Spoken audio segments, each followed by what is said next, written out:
जय माता दी। आप सभी का आपके अपने चैनल पर स्वागत है। गुप्त नवरात्रि के चौथे दिन की आप सभी को हार्दिक शुभकामनाएं। गुप्त नवरात्रि के चौथे दिन माता भुवनेश्वरी की पूजा आराधना की जाती है। साथ ही माता भुवनेश्वरी की कथा को सुनना एवं पढ़ना दोनों आवश्यक होता है। तो आइए सुनते हैं माँ भुवनेश्वरी की कथा। हिंदू पौराणिक कथाओं के अनुसार माँ भुवनेश्वरी दुनिया की निर्माता और शासक है। भुवनेश्वरी नाम संस्कृत शब्द भुवन से लिया गया है, जिसका अर्थ है ब्रह्मांड, और ईश्वरी, जिसका अर्थ देवी या रानी है। उन्हें हिंदू परंपरा में 10 महाविद्या या ज्ञान देवी में से एक के रूप में पूजा जाता है। देवी भुवनेश्वरी को कमल पर विराजमान 4 भुजाओं वाली एक सुंदर महिला के रूप में दर्शाया गया है। उसके विभिन्न संस्करणों में उसके 4 हाथों में एक फंदा, एक अंकुश, एक किताब और एक माला है। उन्हें शक्ति के प्रतीक एक त्रिशूल या तलवार और एक मुकुट या खोपड़ियों की माला पहने हुए दिखाया जाता है।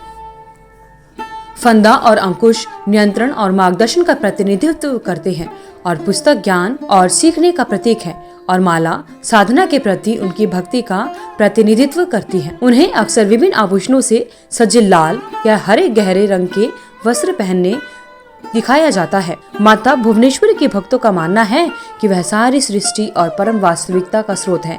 ज्ञान और आध्यात्मिक विकास प्राप्त करने और बाधाओं को दूर करने और परिपक्वता को बढ़ावा देने के लिए उनकी पूजा की जानी चाहिए। देवी मूलाधार चक्र से जुड़ी हुई है। मूलाधार चक्र रीढ़ के आधार पर स्थित है और माना जाता है कि यह स्थिरता, सुरक्षा और अस्तित्व की हमारी भावना को नियंत्रित करती है। कहा जाता है कि भुवनेश्वरी माता की पूजा करने से इस चक्र को सक्रिय और संतुलित करने में मदद मिलती है। अभ्यासी में जमीन और स्थिरता की भावना को बढ़ावा मिलता है। इसलिए देवी भुवनेश्वरी हिंदू परंपरा में एक महत्वपूर्ण देवी मानी जाती है और उनकी शक्ति, ज्ञान और सुंदरता के लिए वह माता पूजनीय है। एक लोकप्रिय देवी भुवनेश्वरी जी की कहानी के अनुसार माता भुवनेश्वरी लौकिक महासागर और अन्य महाविद्याओं से प्रकट हुई, जो राक्षस अंधका के खिलाफ भगवान शिव की लड़ाई में सहायता करने के लिए थी। कहा जाता है कि देवियों ने भगवान शिव को राक्षस को हराने और ब्रह्मांड में संतुलन बहाल करने के लिए आवश्यक शक्ति या दिव्य ऊर्जा प्रदान की थी।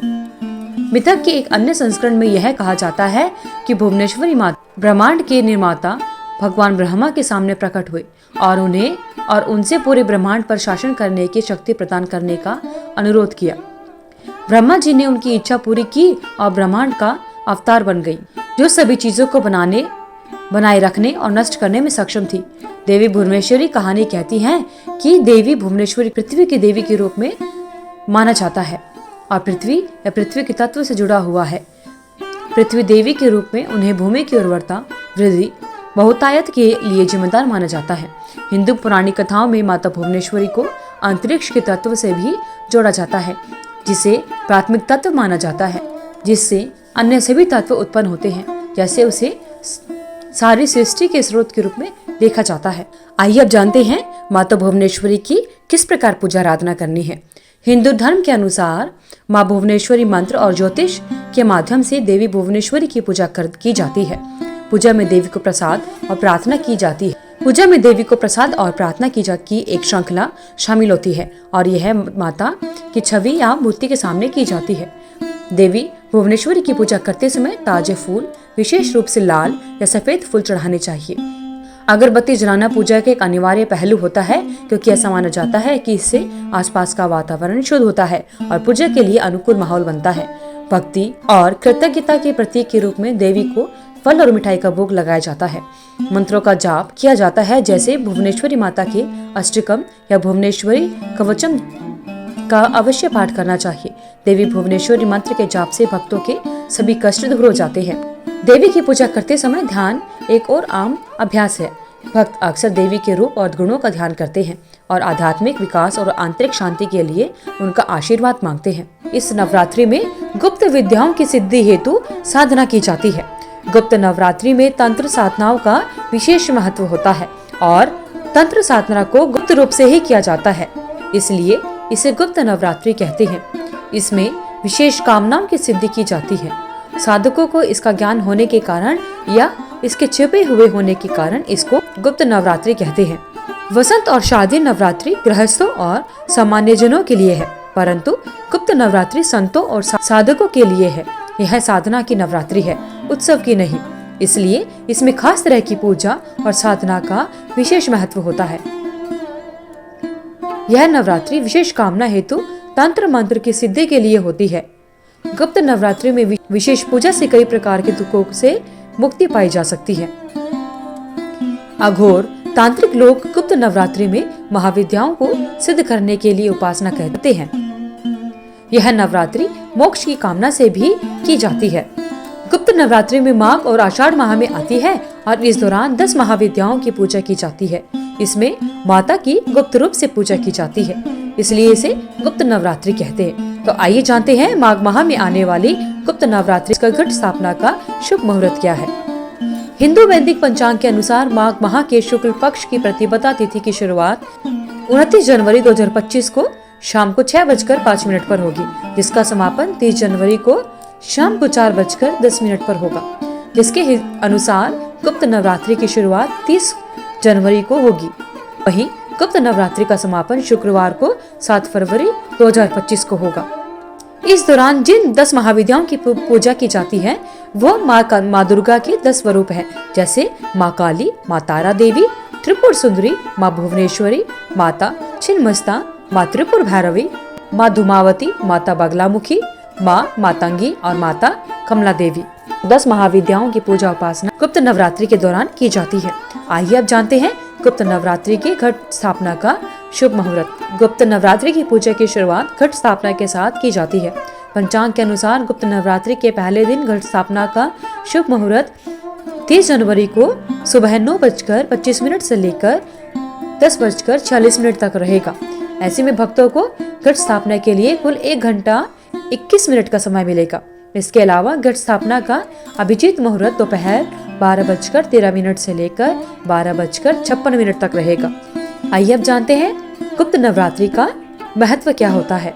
गुप्त नवरात्रि में माँ दुर्गा की 10 महाविद्याओं प्रकट हुई थी। गुप्त नवरात्रि के दौरान देवी शक्ति के 32 अलग अलग नामों का जाप, दुर्गा सप्तशती, देवी महात्म्य और देवी श्रीमद देवी भागवत जैसे धार्मिक ग्रंथों का पाठ करने से सभी परेशानियां दूर होती है और जीवन में सुख शांति आती है। मान्यता है कि गुप्त नवरात्रि में की गई साधना जन्म कुंडली के समस्त दोषों को दूर करने वाली और धर्म, अर्थ, काम व मोक्ष देने वाली होती है। प्रकट नवरात्रि की तरह गुप्त नवरात्रि में रोज देवी के अलग अलग रूपों की पूजा की जाती है। 30 जनवरी को यानी प्रतिपदा के दिन देवी शैलपुत्री की पूजा की जाएगी। 31 जनवरी को यानी दूसरे दिन देवी ब्रह्मचारिणी की पूजा की जाएगी। तीसरे दिन यानी 1 फरवरी को माँ चंद्रघंटा की पूजा की जाएगी। चौथे दिन यानी 2 फरवरी को माँ देवी कुष्मांडा की पूजा की जाएगी। उसके बाद 3 फरवरी को देवी स्कंद माता और कात्यायनी की पूजा की जाएगी। फिर 4 फरवरी को मंगलवार को देवी कालरात्रि की पूजा की जाएगी।